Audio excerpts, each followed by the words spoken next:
हाँ जी स्टूडेंट, आज हम 8th क्लास के सब्जेक्ट साइंस के चैप्टर नंबर 2 पार्ट 1 के बारे में पढ़ेंगे। सूक्ष्म जीव, मित्र एवं शत्रु। सूक्ष्म जीव, सबसे पहले आपको इनके बारे में पता होना चाहिए। वे जीव जो बहुत ही छोटे होते हैं और जिन्हें हम नग्न आंखों से नहीं देख सकते, उन्हें सूक्ष्म जीव कहते हैं। सूक्ष्म जीव जो होते हैं बहुत ही छोटे होते हैं, इन्हें हम डायरेक्टली नहीं देख सकते। इनको देखने के लिए सूक्ष्मदर्शी की आवश्यकता होती है। उन्हें हम क्या कहेंगे? सूक्ष्म जीव। जैसे आप बेटा पानी पीते हो, लेकिन उसमें भी छोटे छोटे जीव जो है गति करते हैं। आप उनको नहीं देख पाते हो, लेकिन अगर हम उनको सूक्ष्मदर्शी की सहायता से देखें तो हमें वो जीव जो है नजर आएंगे। इससे हम एक एक्टिविटी के द्वारा करेंगे। एक तालाब से जल की कुछ बूंदें लीजिए। अब कांच की स्लाइड पर फैलाकर सूक्ष्मदर्शी की सहायता से इनका प्रेक्षण कीजिए। आपको इनमें सूक्ष्म जीव गति करते हुए दिखाई देंगे। सूक्ष्म जीवों को 4 मुख्य भागों में बांटा गया है: जीवाणु, कवक, प्रोटोजोआ और शैवाल। ये इसके 4 मुख्य भाग हैं। कुछ सूक्ष्म जीवों की उदाहरणें दी गई हैं आपको, ठीक है। कुछ सूक्ष्म जीव एक सेल होते हैं, ठीक है। एक कोशिका के होते हैं, मीन्स एक सेल से बने होते हैं, एक कोशिका से, जैसे अमीबा, पैरामीशियम, ठीक है। और कुछ सूक्ष्म जीव जो होते हैं बहुकोश के होते हैं। ये अपना कौन से आगे मेरे पास है? बैक्टीरिया, ठीक है। ये रोड शेप्ड बैक्टीरिया है, जीवाणु है। ये हमारे पास होगी एल्गी, ठीक है, जिसे हम काई बोलते हैं। ये उसके सूक्ष्म जीव होंगे। आगे देखिए, विषाणु भी सूक्ष्म जीव होते हैं, परंतु वे केवल परपोषी में ही गुणन करते हैं, ठीक है। जैसे जुकाम जो है बेटा, अगर उनके जीव जो सूक्ष्म जीव है वो बाहर रहेंगे तो वो क्रिया नहीं कर पाएंगे। जब वो हमारे शरीर में अंदर आते हैं तो ही हमें जुकाम होता है, तभी ये अपनी क्रिया कर पाते हैं। इसलिए विषाणु सूक्ष्म जीव तो होते हैं, परंतु वे केवल परपोषी में ही गुणन करते हैं। जीवाणु पौधे अथवा जंतु कोशिका में गुणन करते हैं। कुछ रोग, जुकाम, खांसी आदि विषाणु द्वारा होते हैं। मलेरिया प्रोटोजोआ द्वारा होगा और टीबी या फिर टाइफाइड किसके द्वारा होता है? जीवाणु के द्वारा, ठीक है। विषाणु के द्वारा क्या होगा? जुकाम, खांसी। मलेरिया से क्या होगा? मलेरिया जो है प्रोटोजोआ के द्वारा, और जीवाणु के द्वारा क्या होता है? टीबी और टाइफाइड। नेक्स्ट आ गया कि सूक्ष्म जीव कहाँ रहते हैं। बच्चे ये हर जगह पे पाए जाते हैं, चाहे कितना भी गर्म स्थान हो या कितना भी ठंडा स्थान, सभी स्तोत्रों में पाए जाते हैं। ये मरुस्थल और दलदल में भी पाए जाते हैं। ये मनुष्य सहित सभी जीवाणुओं के शरीर में पाए जाते हैं। कुछ सूक्ष्म जीव दूसरे जीवों के ऊपर आश्रित होते हैं, ठीक है। और कुछ जो होते हैं स्वतंत्र रूप के पाए जाते हैं। जैसे मैंने आपको बोला, जो जुकाम है वो हमारे ऊपर आश्रित होगा, मीन्स अगर हमें हमारे शरीर में आएगा तो ही गति करेगा, नहीं तो नहीं करेगा। सूक्ष्म जीव मित्र। अब जो कुछ सूक्ष्म जीव होते हैं वो हमारे मित्र होते हैं। जैसे दही, ब्रेड और केक बनाने के लिए इनका प्रयोग किया जाता है। अल्कोहल में भी इनका प्रयोग किया जाता है। दही बनाने के लिए सूक्ष्म जीव सहायक होते हैं। कौन सा होता है? लैक्टोबैसिलस नाम का जीवाणु प्रमुख है, जो दूध को दही में परिवर्तित कर देता है। जीवाणु पनीर, अचार, इडली आदि बनाने में भी सहायक होता है।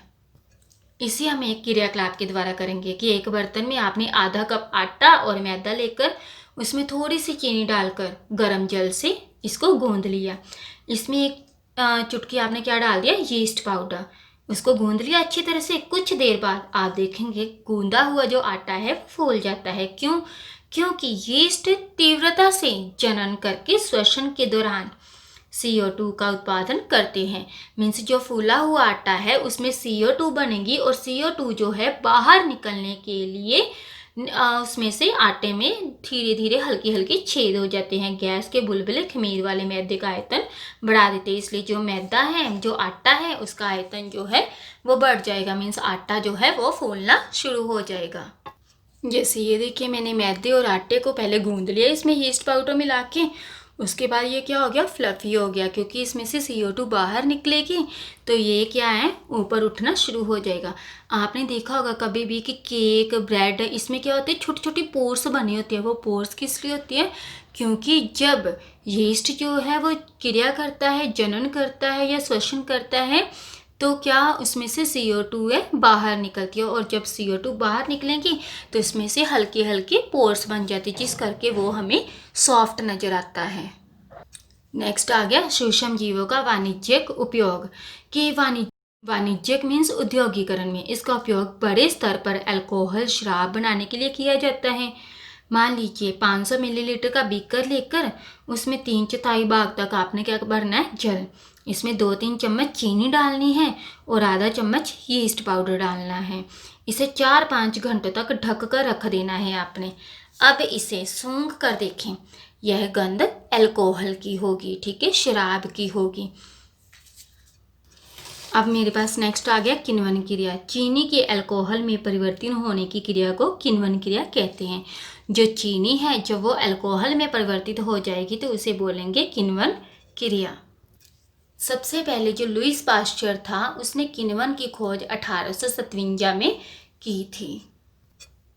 ये जो आप देख रहे हो ये लुईस पाश्चर है, इसकी खोज सबसे पहले इसने क्या किया था, किण्वन क्रिया की खोज की थी।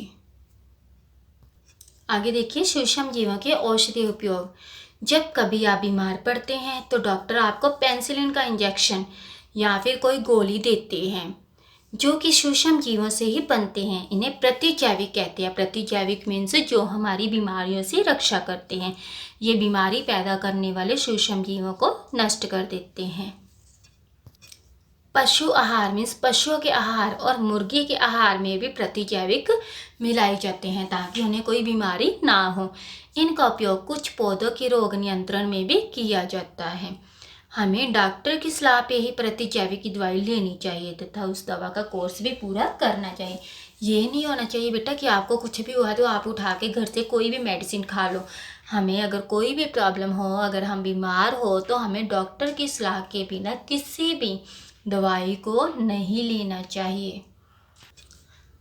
आगे आपको कुछ होमवर्क दिया गया है जो आप घर से करके लाओगे। सबसे पहले सूक्ष्म जीव क्या हैं, इन्हें कैसे देखा जा सकता है। सूक्ष्म जीव वे जीव जो बहुत छोटे होते हैं, इन्हें सूक्ष्मदर्शी के द्वारा देखा जा सकता है। ये कहाँ रहते हैं, मैंने आपको बताया था कि ये गर्म से गर्म और ठंडे से ठंडे स्थानों में भी रह सकते हैं। मरुस्थल और पहाड़ी इलाकों में भी रह सकते हैं, दलदली इलाकों में भी रह सकते हैं। दही के लिए कौन सा जीवाणु उपयोगी होता है, लैक्टोबैसिलस नाम का। किण्वन क्रिया क्या है, जब जो चीनी है वो अल्कोहल के साथ क्रिया करेगी तो उसे हम क्या बोलेंगे, किण्वन क्रिया। नेक्स्ट क्वेश्चन है मेरे पास, सूक्ष्म जीवों के उपयोग लिखें।